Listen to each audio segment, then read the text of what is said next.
ಕಡು ಮೂರ್ಖ ನುಡಿಯದಿರು ಮತ್ತೊಮ್ಮೆ ಸೀಳುವೆನು ಹರಿಯನುವ ನಾಲಿಗೆಯನ ಕಡುವೈರಿನ ಮಗವನು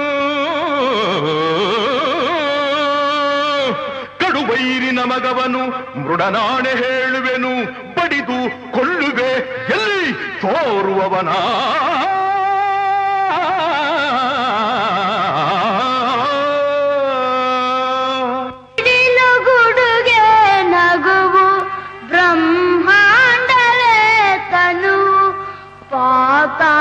ಪಾತಾಳದಲ್ಲಿವುದು ಹರಿಚರಣವು ಪಾತಾಳದಲ್ಲಿ ಹರಿಚರಣ ವಿಶ್ವವನೆ ಆಳುತಿಹ ದಾನವೇಶ್ವರನೆದುರು ವಿಶ್ವರೂಪಿಯು ಹರಿಯು ಎನ್ನುವೆಯ ಮೂಢ